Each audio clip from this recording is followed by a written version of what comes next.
Buenos días.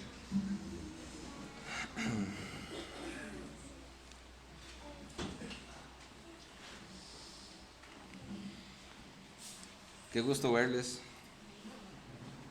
Se les extrañó bastante, aunque no lo crean. Estamos muy contentos y en la reunión también vamos a compartirles algo que aprendimos y observamos allá. Les pido que por favor abran su Biblia en el Evangelio según San Marcos. Vamos a entrar a estudiar este Evangelio.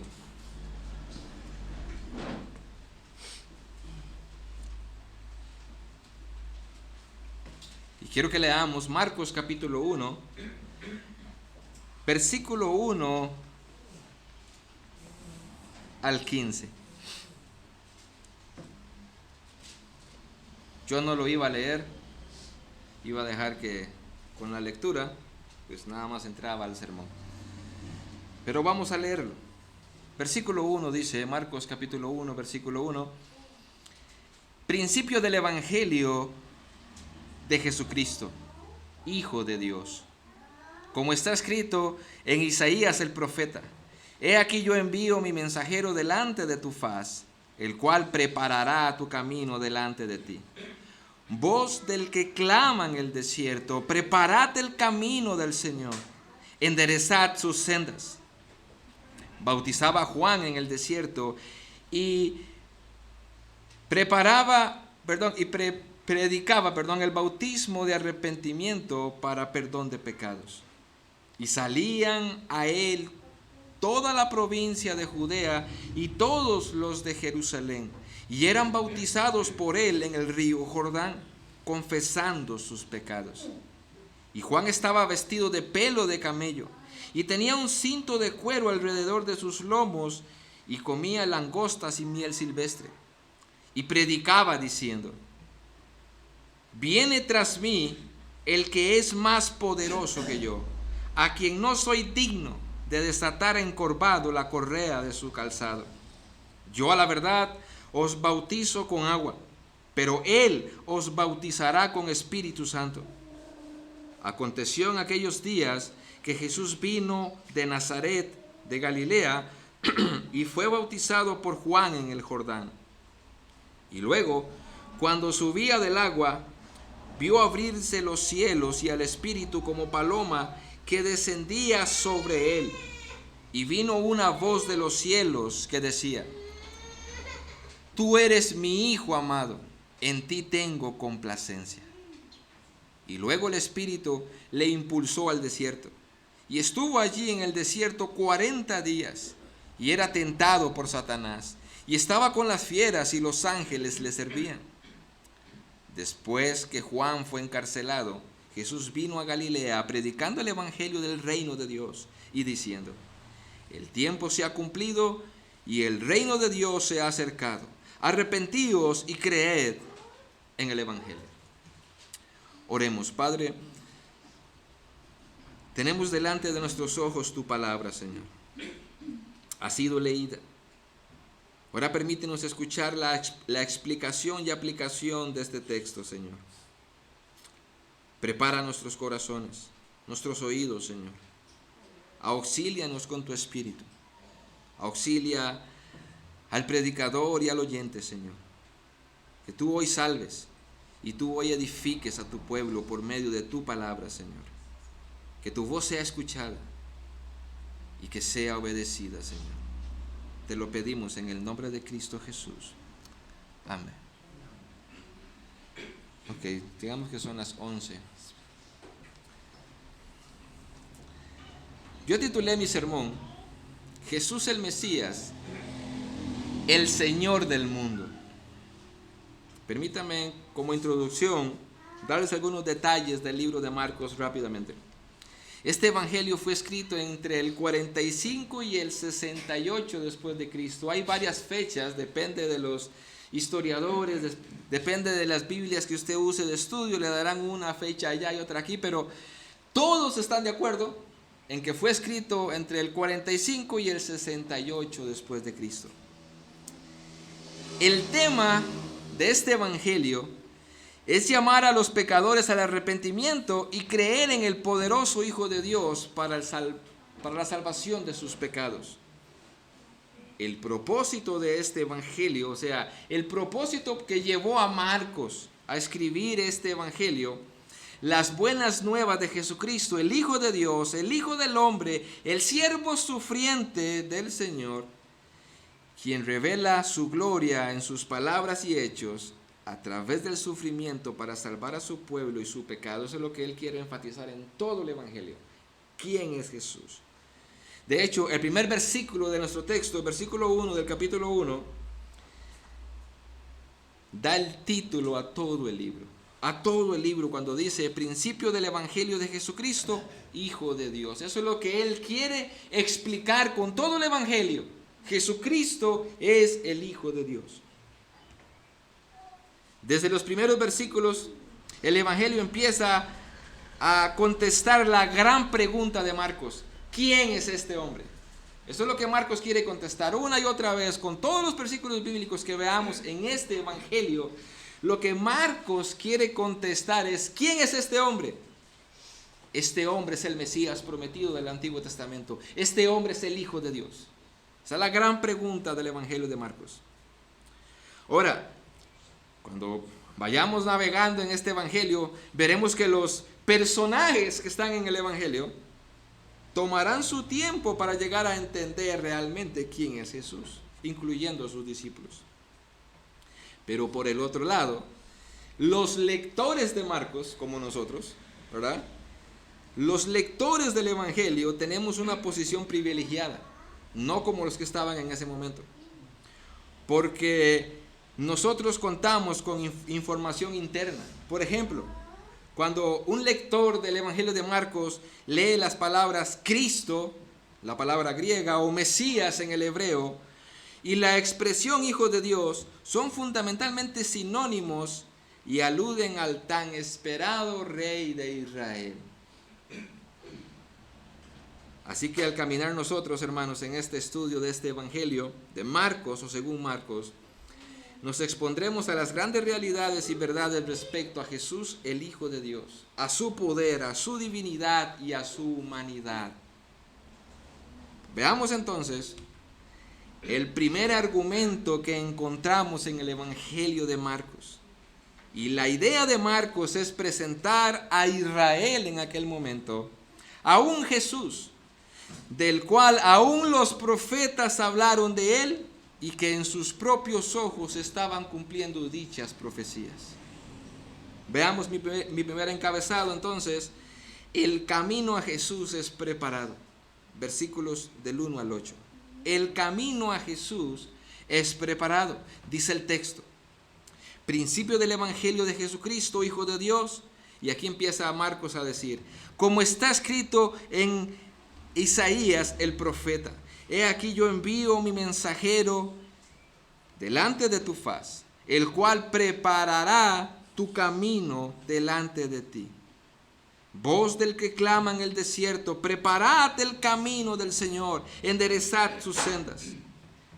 Luego dice: bautizaba Juan en el desierto y predicaba el bautismo de arrepentimiento para perdón de pecados. Y salían a él toda la provincia de Judea y todos los de Jerusalén, y eran bautizados por él en el río Jordán, confesando sus pecados. Juan estaba vestido de pelo de camello y tenía un cinto de cuero alrededor de sus lomos, y comía langostas y miel silvestre. Y predicaba diciendo: viene tras mí el que es más poderoso que yo, a quien yo no soy digno de desatar encorvado la correa de su calzado. Yo a la verdad os bautizo con agua, pero él os bautizará con Espíritu Santo. Así que veamos entonces, el camino a Jesús es preparado. Y lo que quiero que veamos más enfáticamente son los versículos del 1 al 3 y el versículo 6. Porque habla de una profecía, la profecía de la preparación.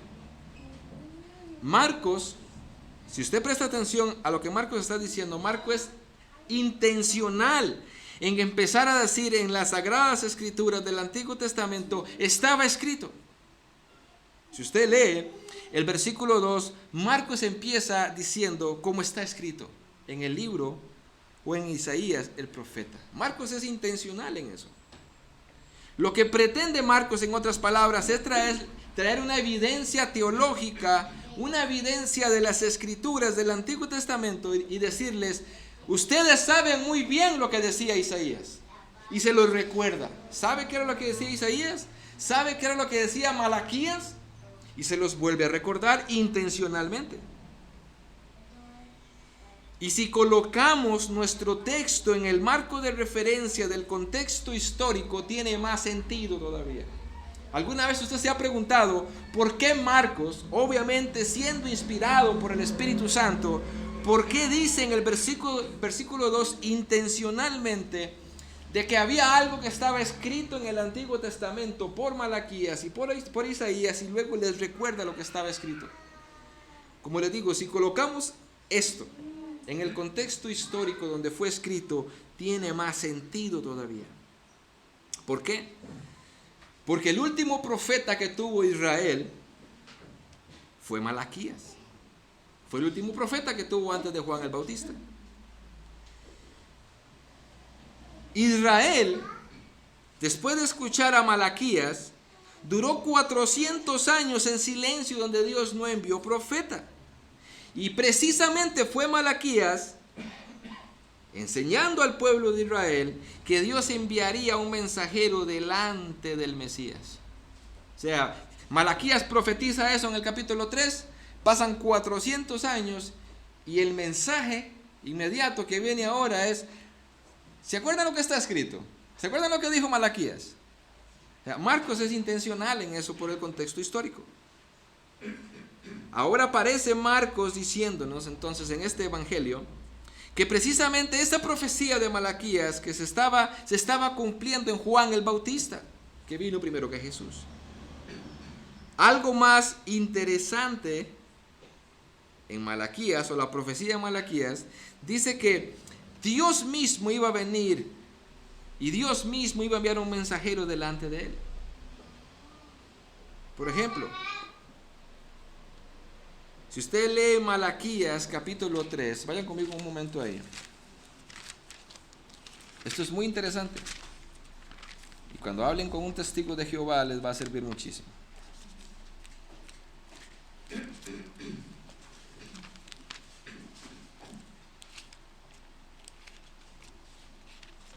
Malaquías 3, versículo 1 dice: He aquí yo envío mi mensajero, el cual preparará el camino de delante de mí. ¿Quién es el que está hablando aquí? Es Dios. Dice que Él mismo enviará un mensajero delante de Él.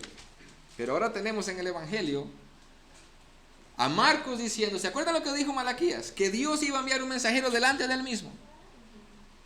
El problema teológico para los testigos de Jehová es que sí estaba el mensajero, pero el que venía detrás de él era Jesús, Dios mismo, ¿verdad? Era Dios mismo. O sea, Dios dice: yo mismo voy a enviar un mensajero que vaya delante de mí. Y ahora Marcos nos presenta intencionalmente, recordándole a la audiencia judía: ¿se acuerdan lo que dijo Malaquías? Que Dios iba a enviar un mensajero delante de él. El problema es que el que viene detrás de Juan es Jesús. Ahora veo a Juan el Bautista que viene primero, y Jesús entonces es aquel Dios de Malaquías. Jesús es aquel Dios que le dijo a Malaquías: escribe eso. Yo voy a ir, pero antes de que yo llegue voy a enviar mi mensajero. Lo que Marcos quiere contestar es: ¿quién es Jesús? Jesús es el Dios que le habló a Malaquías, el que le habló a sus padres que iba a llegar. Él es. También es importante notar que la cita que Marcos usa de Isaías en el capítulo 40, versículo 3, que él usa en el versículo en el versículo 2 de nuestro texto, él está citando a Isaías 43. Isaías 43 dice: voz que clama en el desierto, preparad camino a Jehová. Otro detallazo. Porque Isaías dice que hay una voz que clama en el desierto y que dice: preparen el camino a Jehová. Y llega ahora en nuestro texto y es Juan el Bautista el que prepara en el camino, el que grita en el desierto, pero está preparando el camino a Jesús. Por eso decimos que Jesús es Jehová. Enderezad calzada en la soledad a nuestro Dios, dice Isaías 43. Es impresionante entonces, hermanos, que este texto, que está en su contexto de una consolación, de rescate y perdón de Israel. Vayan conmigo un momento a Isaías.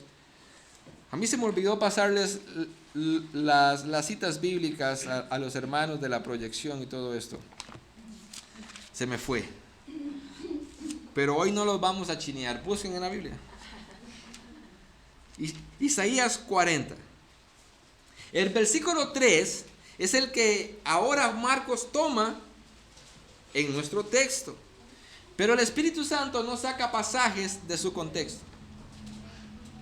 Y es impresionante ver el contexto de Isaías 40. Versículo 1 dice: consolaos, consolaos, pueblo mío, dice nuestro Dios. Hablad al corazón de Jerusalén, decidle a voces a su tiempo, que su tiempo es ya cumplido, que su pecado es perdonado, que doble ha recibido de la mano de Jehová por todos los pecados. Y ahí está nuestro texto. Voz que clama en el desierto, preparad camino a Jehová, enderezad calzada en la soledad a nuestro Dios.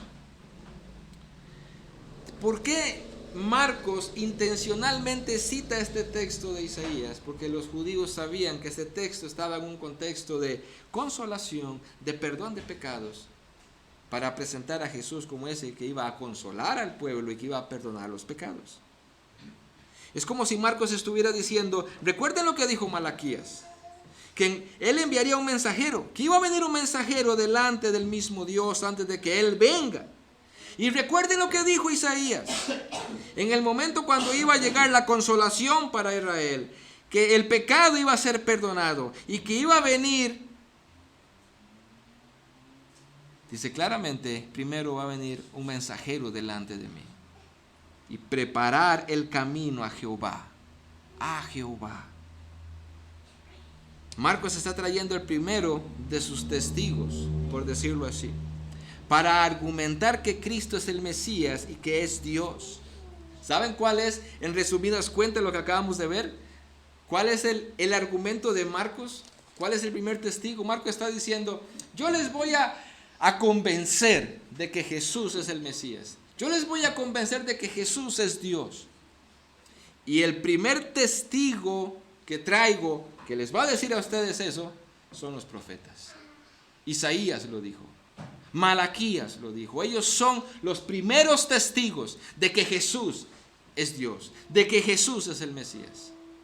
Es más, no por nada, en el versículo 6 dice que Juan estaba vestido de pelo de camello y tenía un cinto de cuero alrededor de sus lomos y comía langostas y miel silvestre, tal como lo hacía Isaías. Era una representación gráfica para Israel de que lo que dijo Isaías estaba cumpliendo. Marcos está diciendo entonces: el primer testigo que les presento de quién es Jesús y que Él es el Mesías son los profetas. Ahora veamos el cumplimiento de esta profecía. Versículo 4. Dice: bautizaba Juan en el desierto y predicaba el bautismo de arrepentimiento para perdón de pecados. ¿Ya vimos las profecías? Ahora veamos el cumplimiento de la profecía. No sé cuántos han visto, si leen corrido el versículo 3 al versículo 4, como que sienten como si fuera bajado así una grada Marcos a la hora de hablar. No es un cambio de escenario. Y yo creo que muchas veces hemos leído esos textos y hemos tenido tal vez la perspectiva como que si Marcos nos estuviera llevando de casa en casa. La primera casa, la profecía, y luego quita eso y cambia el escenario, otra casa, aparece Juan. No, no es un cambio de escenario. Cuando en realidad lo que es, o lo que está haciendo Marcos, está haciendo, o más bien llevándonos de escalón en escalón, bajo el mismo tema, bajo la misma guía, bajo el mismo punto. Después de explicarnos que estaba escrito que iba a aparecer un personaje que iba a venir delante de Dios, y que primero que Dios, este personaje iba a venir para preparar el camino y al pueblo de Dios, y que en ese tiempo se iba a dar el perdón de los pecados y la consolación de Israel. Después de decir, eso es lo que está escrito en los profetas del mensajero que ha de venir primero antes de que Dios, inmediatamente dice, y entonces Juan el Bautista predicaba. Lo que está diciendo es, ¿saben quién es ese mensajero? ¿Sabe cuál es el cumplimiento de eso que dijo Isaías? Es Juan el Bautista, a cual ustedes conocen. No tenemos, o notemos más bien, el versículo 5. Se nos dice que Juan predicaba en el río Jordán y que ahí bautizaba, ¿verdad? Eso dice el versículo 5, dice, y salían a él toda la provincia de Judea y todos los de Jerusalén y eran bautizados por él en el río Jordán. Importante. ¿Por qué Juan bautizaba en el río Jordán? Bueno, para nosotros nos da igual. Juan el Bautista hubiera bautizado en cualquier río que conocieran ahí. ¿Por qué Dios hace que Juan el Bautista empiece a predicar y a bautizar en el río Jordán? Bueno, para un judío tenía mucho sentido y mucha representación. Porque el río Jordán era el punto de entrada de Israel a la tierra prometida después del Éxodo en el Antiguo Testamento. Fue ahí. El punto de partida, el punto de entrada a la tierra prometida para Israel después del Éxodo fue el Jordán. Y ahora está Juan el Bautista en el Jordán abriendo las puertas a la verdadera tierra prometida, al verdadero descanso. Está ahí en el río Jordán. Ahora pregunta, hermanos, ¿cuál era el método de preparar el camino o qué era lo que preparaba a las personas para Dios? Porque ese era el trabajo de Juan el Bautista, preparar el camino. Vemos en el texto que era el arrepentimiento. Esa era la forma en que Juan el Bautista venía a preparar al pueblo de Israel para el Mesías, el arrepentimiento. Y tenía que ver con una conciencia de pecado y de necesidad de perdón. Como el hermano Wilmer enseñaba ahora en la escuela dominical, en el estudio teológico. Lo primero que Israel necesitaba para ser preparado, para encontrarse con Jesús, para encontrarse con Dios, lo primero que Israel necesitaba era una conciencia de pecado y de necesidad de perdón. Y por eso Juan predicaba el bautismo de arrepentimiento. Entonces, hermanos, noten la idea lógica de Marcos. Al primero presentar el argumento, decirle, esto dijeron los profetas. Y adivinen qué, se está cumpliendo delante de ustedes. Ya se cumplió, era Juan el Bautista el que venía a cumplir eso. El cumplimiento de la profecía. Ahora veamos el mensaje de la preparación, versículos 7 al 8. ¿Cuál era el mensaje de Juan el Bautista? Versículos 7 al 8 dice, y predicaba diciendo, viene tras mí el que es más poderoso que yo, a quien no soy digno de desatar encorvado la correa de su calzado. Yo a la verdad os bautizo con agua, pero él os bautizará con Espíritu Santo. ¿Cuál era el mensaje de la preparación entonces del pueblo de Dios para el Mesías? En otras palabras, era anunciar que había alguien que venía atrás de él. Era literalmente a Juan diciendo, viene alguien tras de mí. ¿Se acuerdan lo que dijo Isaías, lo que dijo Malaquías? Viene alguien detrás de mí. Yo soy el que estoy preparando el camino nada más. Esto por un lado deja claro que Juan le quería dar a entender a su audiencia que él no era verdaderamente al que ellos esperaban. Como cuando le llegaron a preguntar, ¿eres tú? ¿Quién eres? ¿Verdad? Y él dijo, yo soy la voz que clama en el desierto, nada más. Yo soy el que le vengo a preparar el camino. Pero por el otro lado también, esta predicación de Juan el Bautista o este mensaje estaba diciendo, yo soy el primero, viene alguien tras de mí, pero se está cumpliendo lo de los profetas.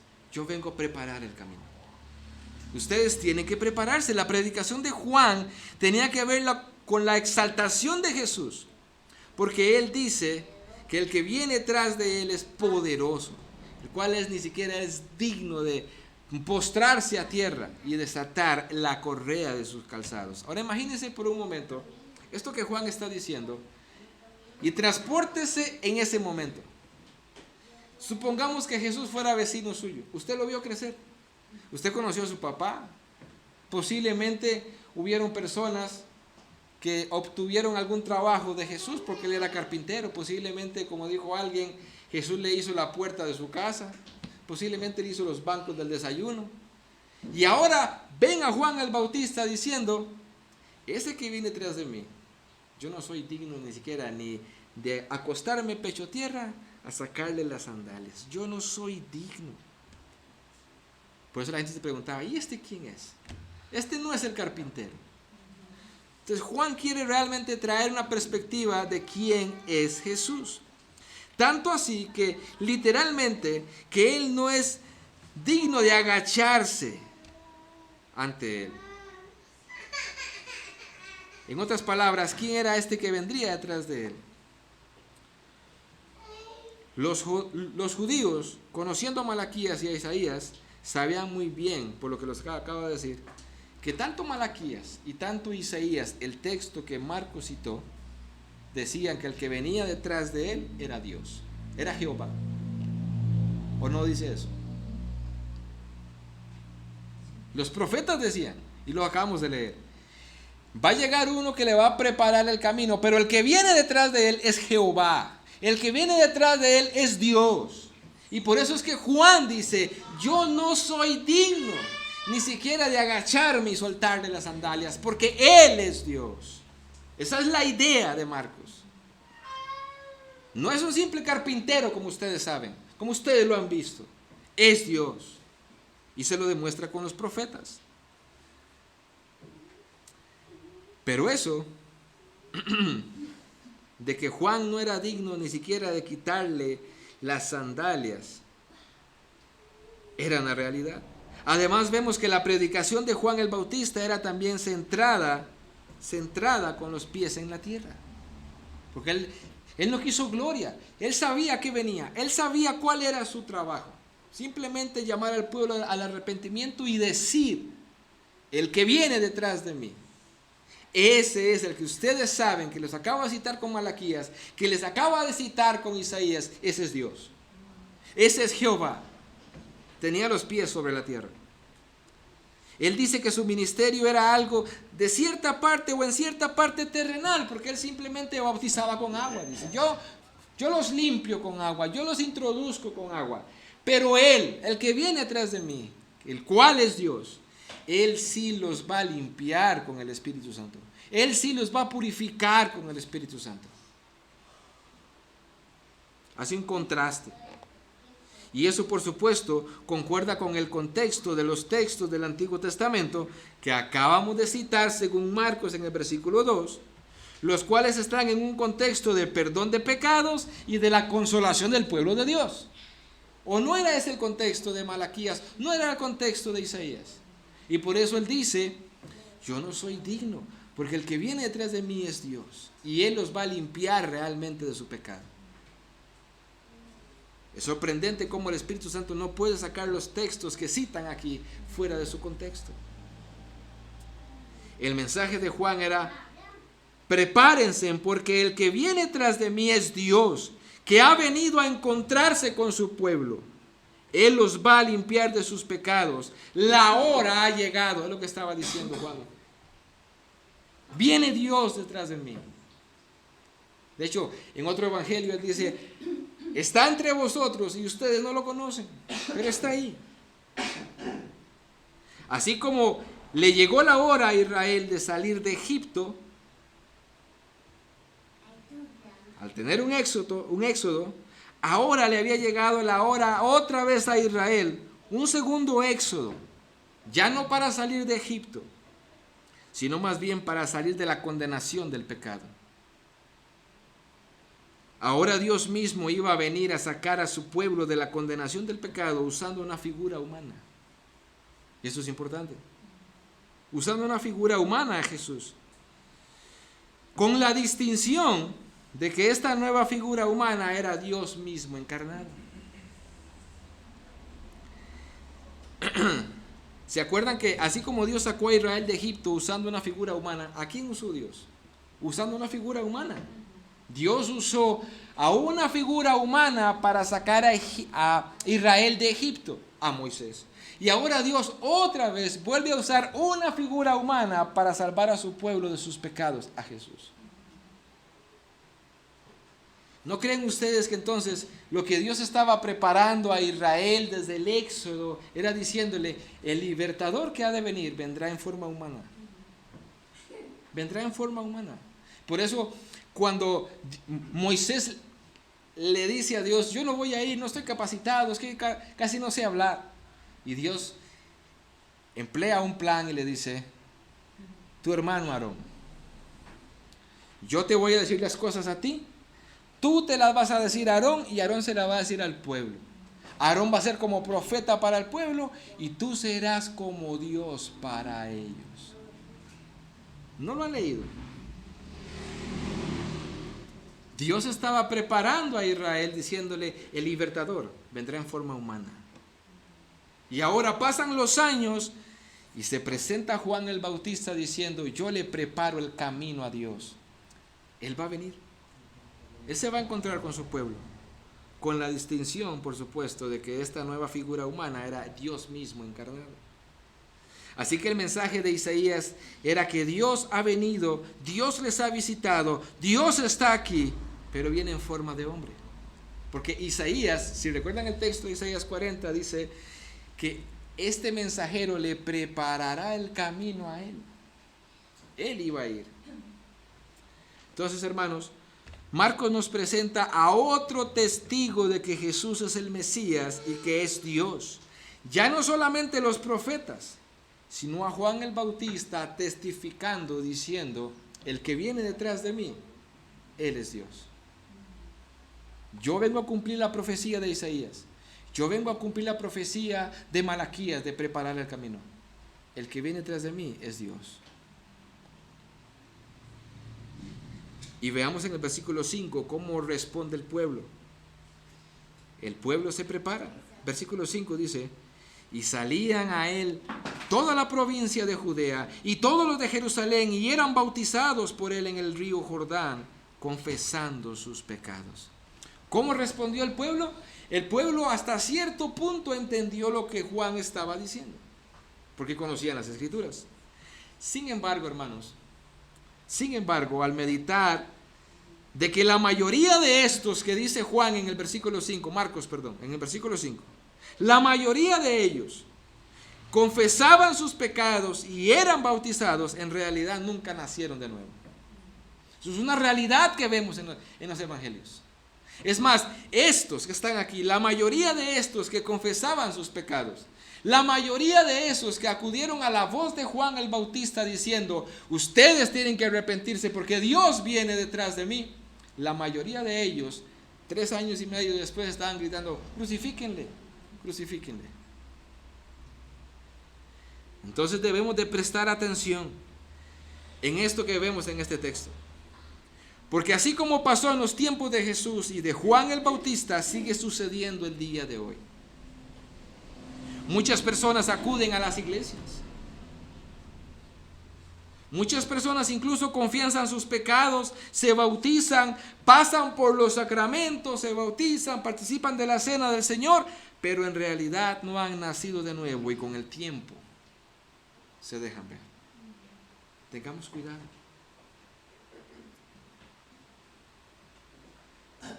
ejemplo claro es Simón el Mago. Simón el Mago, Felipe lo bautiza y luego vemos la reacción de Simón el Mago.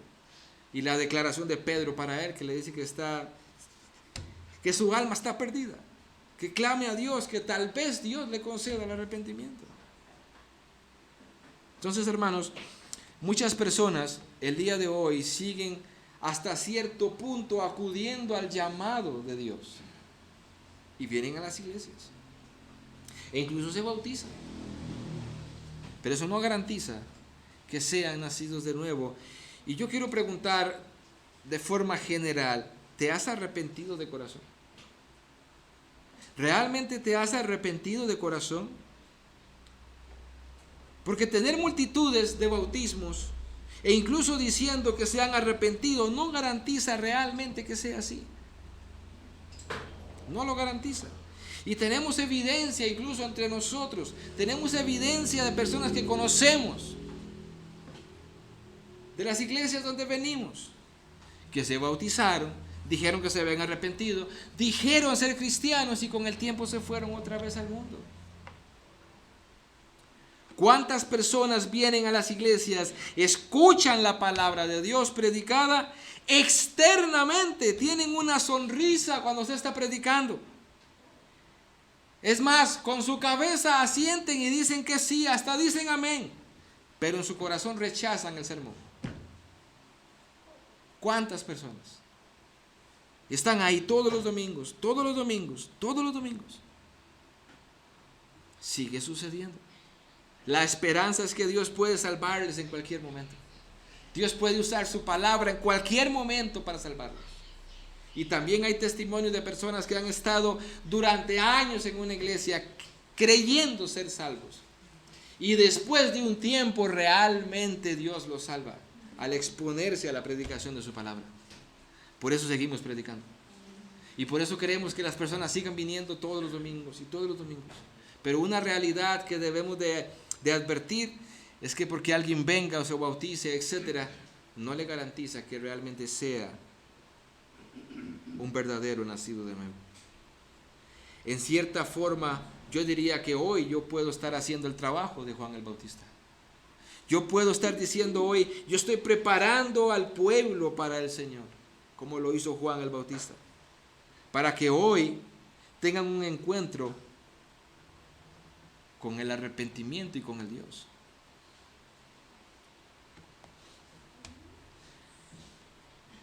Es hora de arrepentirse. Es hora de arrepentirse. Y yo preguntaría incluso a la conciencia, las personas y los niños. Niños, la pregunta es, ¿por qué no te has arrepentido? ¿Qué estás esperando? ¿Estás esperando una voz del cielo? ¿Estás esperando una catástrofe? Ya está evidenciado que viene una catástrofe y la gente se asusta, pero después de que todo se calma, siguen en lo mismo. Tal como lo dice Juan en Apocalipsis, que después de aquellas plagas, aún así la gente no se quiso arrepentir. Para muestra un botón. Viene el COVID, todo el mundo asustado, todo el mundo, ¿verdad? Se calma y en el primer desfile del Río de Janeiro hacen una carroza del diablo y todo el asunto y blasfemo y todo. Ya la gente ya le perdió el miedo. La pregunta es, ¿qué estás esperando para arrepentirse? Hoy es el día. Y permítame avanzar a mi segundo encabezado. Después de haber visto en mi primer encabezado el camino que fue preparado para Jesús, todo esto nos muestra cómo Marcos nos relata que el camino para Jesús fue preparado, citando las profecías, presentando a Juan como el cumplimiento de esas profecías. Ahora permítanme entrar a mi segundo encabezado entonces. Aparece Jesús. Aparece aquel hombre tan esperado y proclamado por los profetas e incluso por el mismo Juan el Bautista. Y quiero que veamos en el versículo 9 el bautismo de Jesús. Dice el versículo 9, aconteció en aquellos días, la pregunta es, ¿y por qué dice y aconteció en aquellos días? En aquellos días precisamente donde Juan el Bautista está diciéndole a Israel, yo soy simplemente el que vengo a preparar el camino para el que viene detrás de mí. E inmediatamente Marcos dice, y entonces en aquellos días, como que le añade más a todo el argumento, ¿verdad? Aconteció en aquellos días que Jesús vino de Nazaret de Galilea y fue bautizado por Juan en el Jordán. Otra vez podemos pasar por alto, como si Marcos estuviera cambiando el escenario, ¿verdad? Si leemos el texto sin entender el argumento principal de Juan, que es ¿quién es Jesús? ¿Y por qué está haciendo lo que está haciendo? Pudiéramos ver incluso los versículos 8 muy separados del versículo 9. Pero en realidad es el argumento continuo de Marcos, ¿verdad? Es diciendo Jesús es aquel que viene detrás. Porque después de decirnos que Juan predicaba diciendo que venía alguien detrás de él, que era Dios mismo, que era el poderoso, Marcos nos dice y aparece Jesús en el escenario. Ese es el argumento lógico de Marcos, ¿verdad? Como si fueran abogados. Como si fueran abogados presentando argumentos de una forma lógica. ¿Saben por qué ustedes tienen que creer que Jesús es el Mesías? ¿Saben por qué ustedes tienen que creer que Jesús es Dios? Primer argumento, los profetas lo dijeron. Y dijeron que iba a venir un mensajero delante de él. Segundo argumento, ese mensajero que dijeron los profetas es Juan el Bautista. Y Juan el Bautista decía que él precisamente venía a cumplir esas profecías y a preparar el camino a Dios. Segundo argumento que mete el abogado, ese que era el que venía detrás, es Jesús. Una y otra vez presenta el argumento. Es como si estuviera diciendo, usted sabe, usted recuerda eso de los profetas. Este es Dios. Este es Dios. Y la intención de Marcos es presentarnos la aparición de Jesús como ese que venía detrás de él, que fue profetizado por los profetas del Antiguo Testamento y ser bautizado. Ahora, no me voy a meter en el tema de qué significaba el bautismo de Jesús y todo, porque no es el argumento de Juan. Juan ni siquiera lo explica. Pero era necesario que Jesús se bautizara, como lo dice en otro lado, para cumplir así toda justicia, ¿verdad? Pero aparece Jesús en el escenario, es bautizado por Juan e inmediatamente es investido con poder. Versículo 10. Y luego cuando subía del agua, vio abrirse los cielos y al Espíritu como forma de paloma descendía sobre él. Así que lo que Marcos nos presenta es que aparece Jesús en el escenario y inmediatamente es investido con poder de lo alto. Es un argumento que vemos en este texto, que aquel hombre que venía detrás de Juan verdaderamente era el que Juan decía, porque estaba siendo investido por el poder de Dios. Y así cumplir la profecía una vez más. La profecía de Isaías 61, del versículo 1 al 2, que dice, el Espíritu de Jehová el Señor está sobre mí, porque me ungió Jehová. Me ha enviado a predicar buenas nuevas a los abatidos, a vendar los quebrantados de corazón, a publicar libertad a los cautivos, a los presos apertura de la cárcel, a proclamar el año de la buena voluntad de Jehová y el día de venganza de Dios nuestro Consolador a todos los enlutados. Ahí se cumplía una vez más esa otra profecía, siendo Jesús entonces investido con poder. Otra vez más, hermanos, noten, lo que no quiero que pierdan, cuál es el argumento de Marcos con todo esto. Marcos quiere que veamos que este Jesús es aquel hombre escogido por Dios para traer las buenas noticias, para sanar al pueblo de Dios, para traer libertad a los cautivos y al mismo tiempo proclamar la buena voluntad de Dios y al mismo tiempo advertirles de la venganza de Dios. Marcos presenta entonces un testigo más. Ya no solamente los profetas, ya no solamente a Juan el Bautista como testigo, ahora presenta al mismo Dios como testigo. Es como si Marcos estuviera diciendo, ¿saben por qué Jesús es Dios? Los profetas lo dijeron, Juan el Bautista lo dijo, y el mismo Dios lo dijo en el día de su bautismo. Él es Dios, Él es el Mesías. Dios el Padre da testimonio de Jesús y el Espíritu Santo también.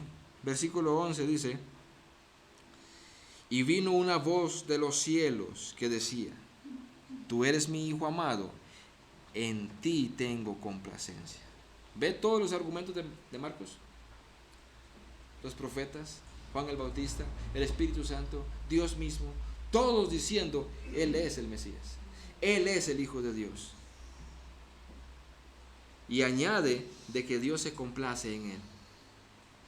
Y quiero meditar en unos pocos minutos sobre esto, cuando dice que Él tiene complacencia en Jesús. Porque eso es muy importante para el cristiano. Es muy importante para el cristiano y es muy importante para el no cristiano también. Porque lo que está pasando aquí es que Dios está diciendo, no hay nada, no hay nadie, no hay forma alguna en que yo me complazca a no ser en mi Hijo Jesús. No hay nada, no hay nadie.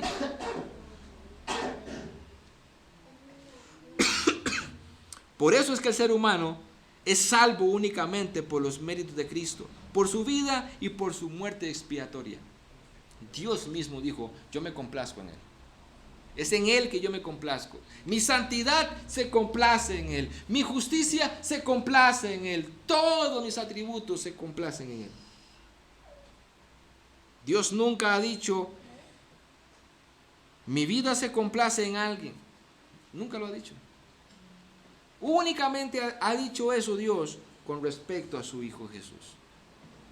Por eso nosotros debemos de estar en Cristo para poder ser libres del pecado, libres de la condenación eterna y tener la complacencia de Dios.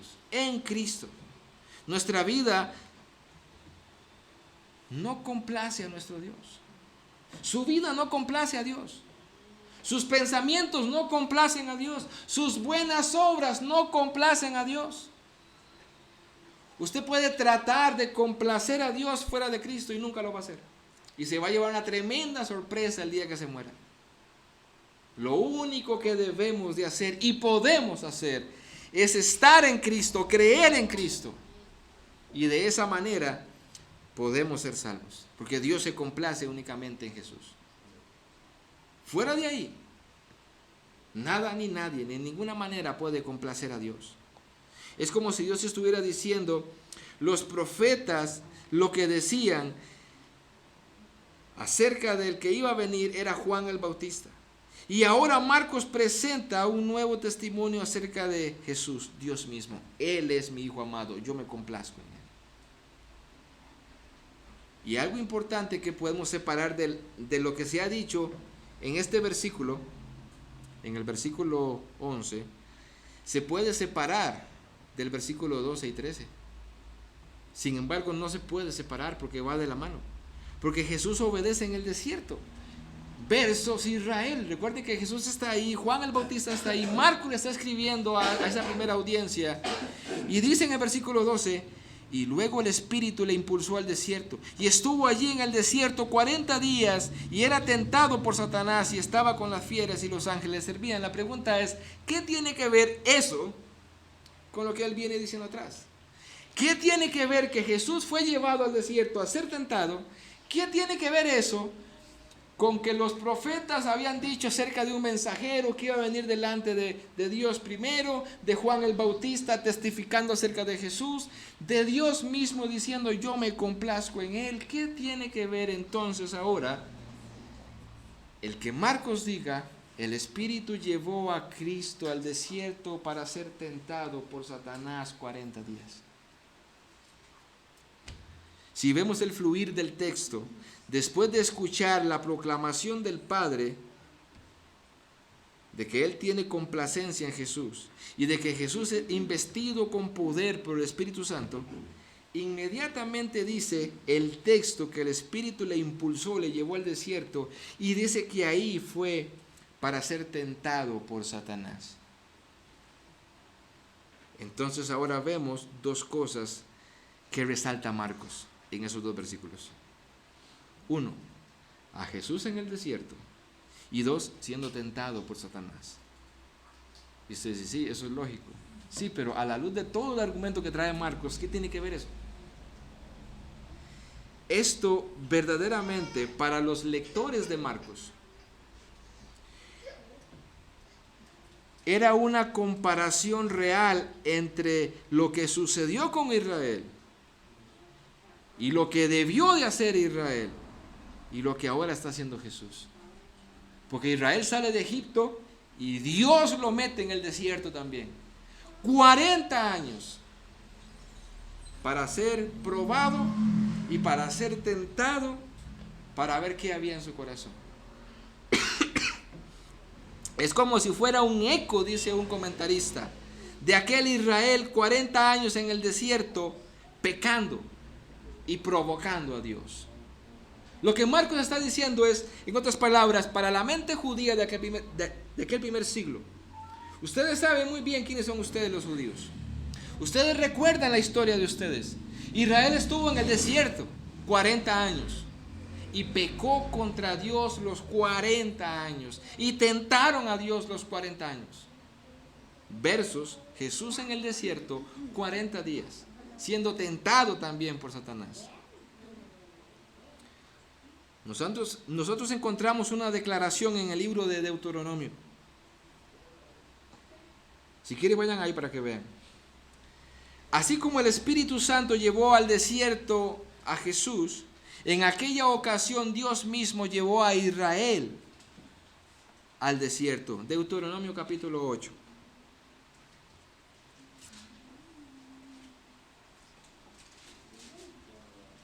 Versículos 2 y 3.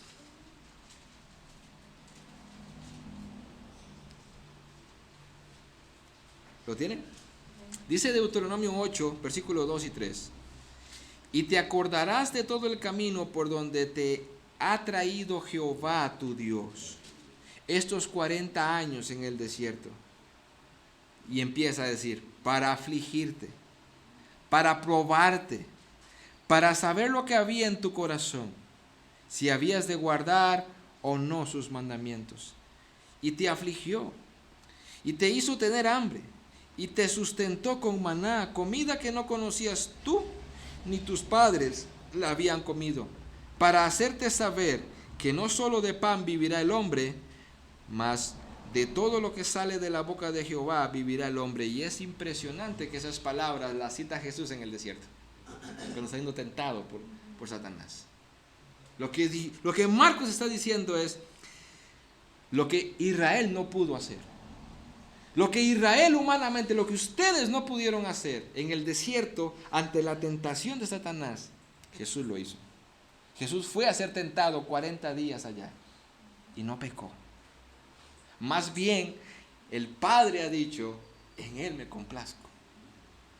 No me complazco en Israel, me complazco en Él y se los voy a demostrar. Y lo mete al desierto 40 días a ser tentado por Satanás y salió victorioso de ahí.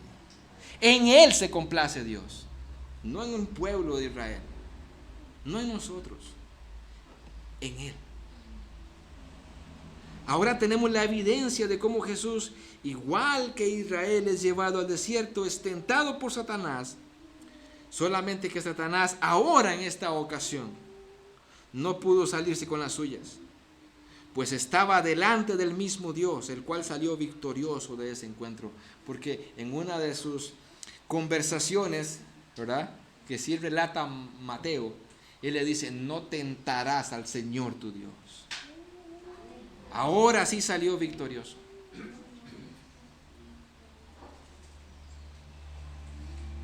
Tal vez alguien se preguntará, ¿por qué ahora Jesús está representando a Israel? Porque eso es lo que está diciendo Marcos. Marcos está diciendo, Israel versus Jesús. Israel en el desierto pecó. Jesús en el desierto fue tentado con todo y salió victorioso. ¿Por qué Marcos presenta en un versus Israel Jesús? ¿Por qué? Porque precisamente la Biblia enseña que el verdadero Israel es Jesús. Y que precisamente de Israel, de Jesús, desciende el verdadero Israel. Busquen ese texto conmigo. Me quedan 15 minutos. Vayan conmigo a Gálatas, capítulo 3. Gálatas capítulo 3, versículo 15 al 17. Y oigan las palabras del Espíritu Santo en ese texto, hablando acerca de Israel y acerca de Jesús. Lo que vamos a hacer es tratar de interpretar con más luz lo que Marcos está haciendo de comparar a Israel con Jesús. Ahora el Espíritu Santo nos da más luz en Gálatas capítulo 3, versículo 15 al 17. Y le voy a dar un chancito para que lo busquen y lo leemos.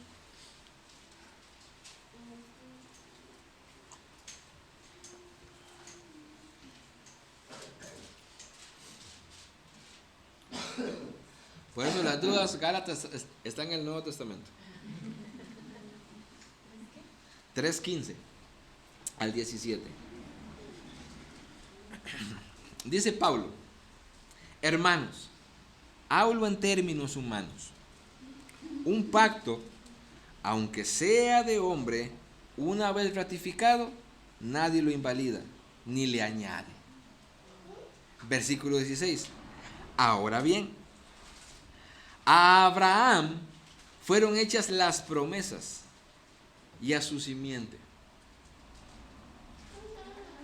No dice y a las simientes, como si hablase de muchos, sino como a uno, a tu simiente, la cual es Cristo.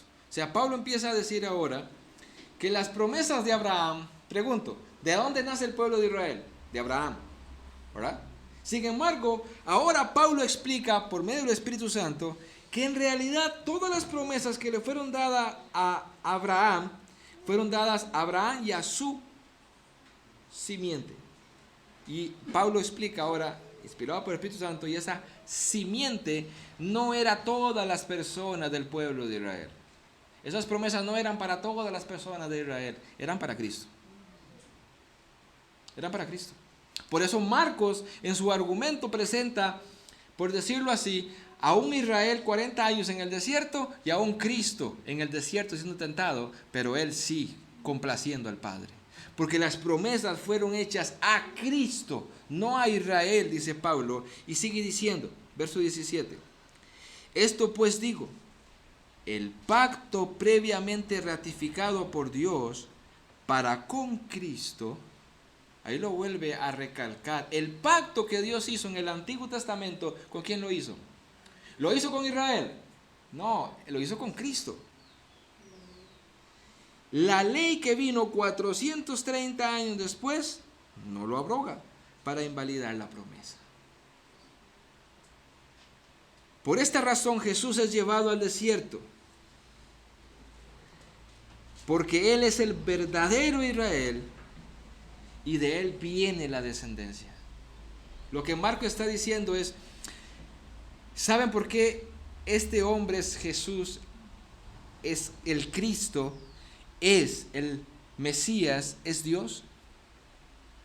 Porque él viene a cumplir lo que todo el pueblo de Israel durante toda la historia no pudo hacer: complacer al Padre. Ni siquiera en el desierto, cuando Dios le dio maná, él no pudo hacerlo. En cambio Cristo sí.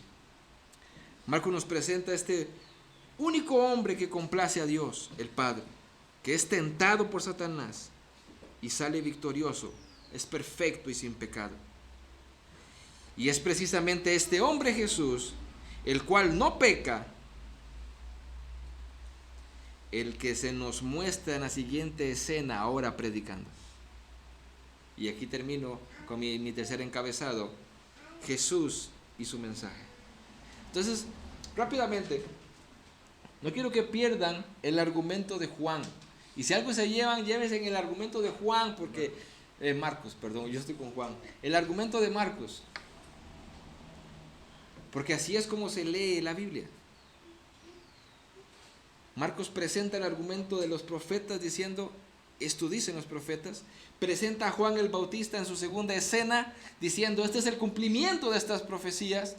Juan el Bautista dice, viene alguien tras de mí que es Dios. Aparece Jesús.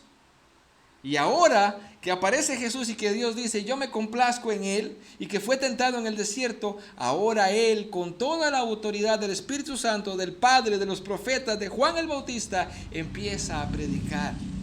Y tiene dos mensajes para todo el mundo. Ven el versículo 14. ¿Qué dice el versículo 14 al principio? Después que Juan fue encarcelado, la pregunta es, ¿qué tiene que ver eso? ¿Por qué Marcos nos da la evidencia de que Juan fue encarcelado? ¿Qué tan importante es?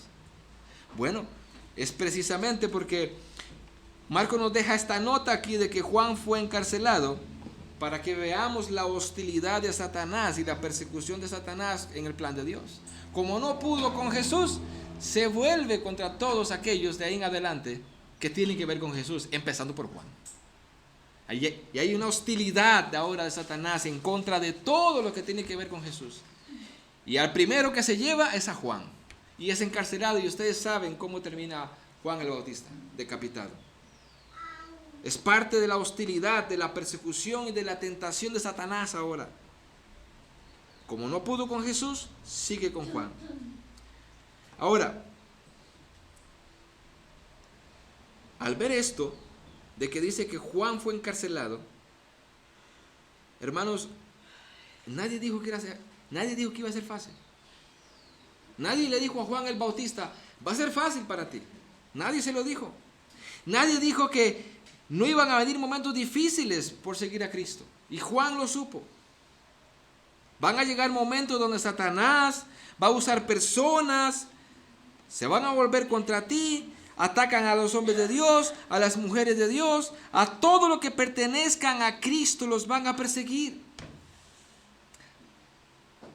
El viernes tuve una reunión aquí con un hombre que les contaré en la reunión, que trabaja para esta organización, las voces de los mártires. Y él me contaba historias y me enseñaba videos. Nadie dijo que iba a ser fácil ser cristiano. Satanás está en contra de ahora todo lo que tenga que ver con Cristo. Él está en contra. Y lo vemos con Juan el Bautista. Tal vez aquí no vemos la persecución como lo ven otros hermanos en otros países. Pero desde Juan el Bautista, como dijo Jesús, el reino de los cielos sufre violencia. Desde Juan el Bautista. Ese fue el primero que Satanás atacó. Nadie dijo que iba a ser fácil. Pero sabemos que no hay otra salida, no hay otra opción. El pueblo de Dios gozosamente seguirá fiel a su Señor en medio de la persecución. Este hermano me contaba que él ha tenido encuentros con otros hermanos. Y tengo un libro precioso que me regaló, que luego se los puedo compartir, de los testimonios de los hermanos de otros países, cómo relatan sus testimonios, lo que les pasaba y cómo aún en medio de todo eso tenían gozo. Él me contaba lo que estaba pasando hace poco cuando Estados Unidos estaba en Irak, y luego que Estados Unidos salió, ni siquiera el ejército de Irak se quedó, y llegó ISIS y toda esta gente, y lo que hizo fue empezar inmediatamente a buscar a todos los cristianos. Hay un libro que les voy a comentar que vamos posiblemente a llevar toda la iglesia con él en 5 sesiones, que se llama Yo Soy N, y tiene que ver con una letra que ellos colocaban en su idioma en las puertas o en los lugares donde estaban los cristianos, los de ISIS. Y una vez que lo señalaban, llegaban los militares, llegaban los de ISIS a la casa, arrinconaban a la familia y les decían, tienen varias opciones nada más. Una, ¿nos dan una hija de ustedes para el uso de nosotros? Ya saben, ¿verdad? Esa es una opción. ¿Nos pagan cierto dinero mensualmente? ¿Niegan a Cristo o se van? Y por eso es que usted vio en las noticias a un montón de gente saliendo de ahí hacia otros países, porque es lo que estaba pasando ahí. ¿quién dijo que iba a ser fácil ser cristiano? Y lo vemos en ese texto. Inmediatamente Jesús es tentado por Satanás y él es victorioso. Satanás se vuelve contra todo lo que tiene que ver desde ahí en adelante con Jesús.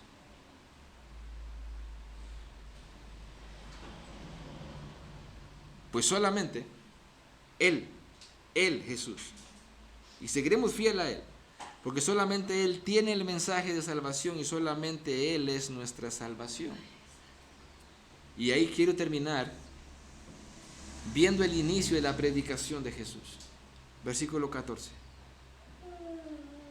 Después de que Juan fue encarcelado, Jesús vino a Galilea predicando el evangelio del reino de Dios y diciendo: el tiempo se ha cumplido, el reino de Dios se ha acercado, arrepentíos y creed en el evangelio. Jesús tenía un solo mensaje: anunciar el reino de Dios. Un solo mensaje. En otras palabras, por fin había llegado el momento en que Dios iba a reinar en su pueblo. El reino de Dios se ha acercado. Y notemos el contexto.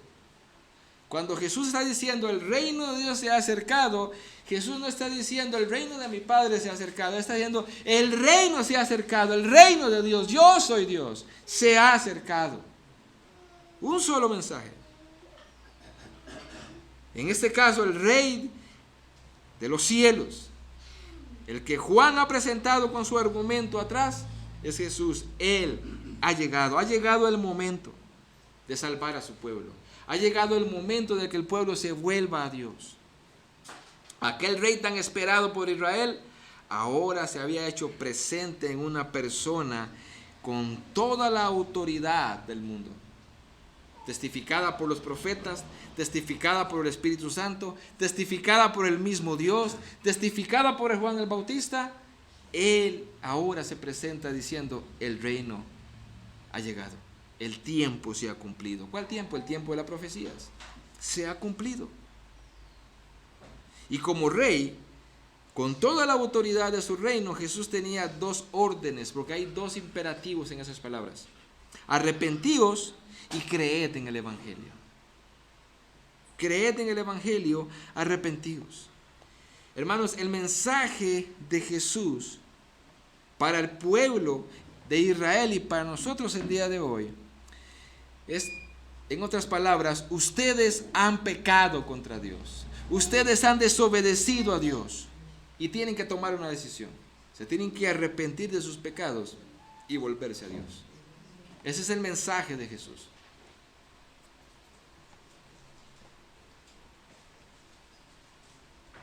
Si vemos en este mensaje de Jesús, no son aquellas palabras gratificantes como Dios te ama y tiene un plan maravilloso para tu vida. No, es usted ha pecado contra Dios, arrepiéntase y crea en el evangelio. Ese era el mensaje de Jesús. Nos hemos rebelado contra Dios.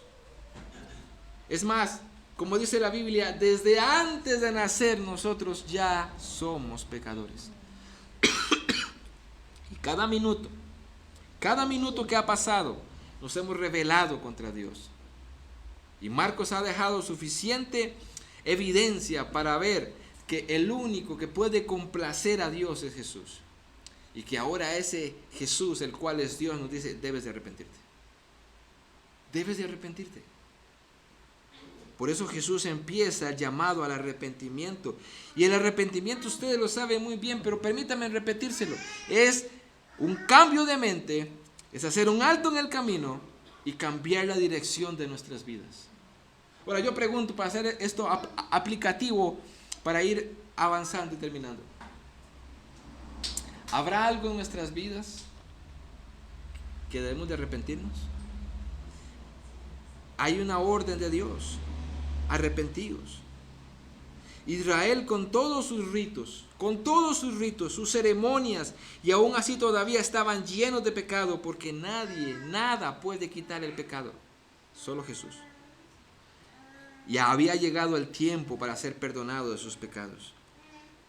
Ahora, hermanos, permítanme nada más hacer unas aplicaciones rápidas para no tener más tiempo. Permítame dirigirme a los creyentes primeramente con todo este argumento de Marcos.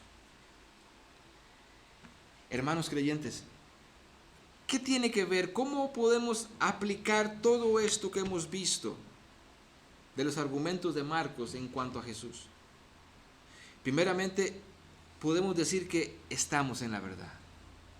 Jesús es el verdadero Mesías, por lo cual nuestra salvación es real y es verdadera. Tenemos argumentos. Los profetas lo dijeron. Hay un argumento lógico y claro, histórico, de que eso que los profetas dijeron se cumplió en Juan. Juan habló de Jesús, el Padre habló de Jesús, el Espíritu Santo dio testimonio también. Así que nuestra salvación es real y es verdadera. Jesús es Señor de nuestras vidas. Él es Dios. Y también podemos aplicar de que las fuerzas del mal solamente pueden tocarnos con la aprobación de Jesús, porque Él es Señor sobre Satanás. Él es el Señor sobre los demonios. Y en el transcurso del Evangelio, Juan lo va a demostrar. Jesús es Señor de Satanás. Jesús es Señor de los demonios. Nuestro temor no debe de estar ni al mundo ni a Satanás. Nuestro temor es hacia Dios. Nada nos va a tocar sin la autorización de Jesús. Tenemos el mensaje salvador, porque nosotros hemos creído en ese mensaje que es el verdadero. Y yo diría entonces que debemos de llevar ese mensaje de Cristo y predicar ese mensaje de Cristo, que Él es Dios, que Él es el verdadero y que solamente en Él hay salvación. Además, este texto nos muestra que la veracidad de las Escrituras es real. Tal como fue dicho por los profetas, así sucedió. ¿Qué confiabilidad podemos tener nosotros ahora al ver solamente este texto? De que la Biblia es veraz. Todo lo que se dijo, todo se ha cumplido y todo se cumplirá.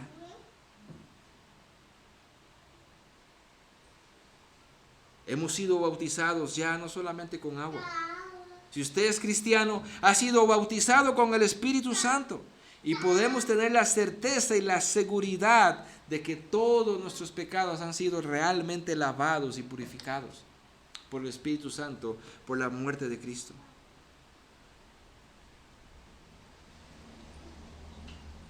Sin embargo, también quiero dirigirme a las personas que tal vez no hayan sido todavía alcanzadas por Cristo.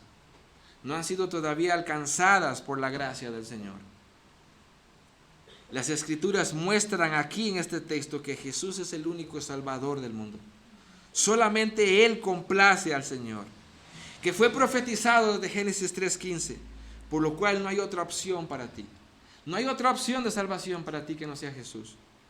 Este texto enseña que debes de cambiar tu vida, debes de arrepentirte, porque solamente en Jesús se agrada a Dios. No trates de agradar a Dios en tu vida, por tu vida o con tu vida a Dios. Solamente en Cristo. La Biblia dice que Jesús es Señor y amo soberano, y debes de rendirle un día cuentas a Él. Un día, aunque le rechaces aquí, aunque el mundo sea más atractivo para ti, un día vas a estar delante de Jesús y le vas a rendir cuentas. Porque Él es Dios. Toda autoridad le fue dada en el cielo y en la tierra a Él. Así que arrepiéntete. Es un día para arrepentirte. Es un día para que creas en el Evangelio. Un día para que entiendas de una vez y por todas, por medio del Señor, de que eres pecador y vas camino al infierno. Pero que hay salvación si te arrepientes. Hay salvación porque Cristo sí cumplió perfectamente la voluntad de Dios y fue complaciente para con Dios. Y a Dios le ha placido que si tú te arrepientes y crees en Jesús, Él te perdona todos los pecados. Cree en el Evangelio, arrepiéntete. Ven a Cristo, confía en Él. Dios nos ha dado evidencias de que Él es el único y verdadero Mesías y Salvador. Ven a Cristo. Y termino con esta pregunta a la conciencia. Si no has venido a Cristo hasta el día de hoy, si no te has arrepentido, la pregunta es, ¿qué te detiene a hacerlo hoy? ¿Por qué no hacerlo hoy? Vamos a orar. Padre, te damos gracias por tu palabra. Gracias porque nos has presentado evidencias de que Cristo es el Mesías, que Cristo es Dios, que no tenemos que esperar a otro, que Él es el que ha perdonado nuestros pecados. Y te damos gracias por enviar a Cristo. Y gracias por abrirnos el entendimiento para creer en Cristo. Permítenos ver, Señor, este Evangelio de Marcos. Y cada vez, cada domingo, tener más certeza de nuestra salvación, más confianza en Jesús, más amor hacia Él, más respeto. Permítenos, Señor, conocer a Jesús, conocer todo lo que tú has dicho acerca de Él y todo lo que Marcos va a querer presentarnos para convencernos de quién es Jesús. Permítenos, Señor, conocerle. Como antes leíamos en un texto bíblico, la vida eterna es que conozcamos a Jesús. Permítenos, Señor, tener un pleno conocimiento de Cristo por medio de este Evangelio. Te damos gracias por lo que nos has enseñado el día de hoy, Señor, por las evidencias que Marcos nos ha traído para tener claro quién es Jesús y por qué hemos creído en Él y por qué le seguimos y por qué hemos rendido nuestra vida a Él. No somos locos y no ha sido en vano. Estamos en la verdad y te damos gracias, Señor. Porque por no ser por tu gracia y tu misericordia estaríamos en cualquier otra mentira de la que estábamos. Pero hoy gozamos de estar en la verdad, gozamos de estar en Cristo, Señor. Muchas gracias. Y concede a las personas que han escuchado, Señor, y que todavía no han venido a Cristo, concédeles arrepentimiento. Que tú les convenzas con tu palabra de quién es Jesús y la importancia de estar en Él, Señor. Te lo pedimos en el nombre de Cristo Jesús. Amén y amén. Hermanos, Dios les bendiga, Dios les guarde. A los hermanos de la membresía tenemos una pequeña reunión, así que les pido que por favor nos regalen unos minutos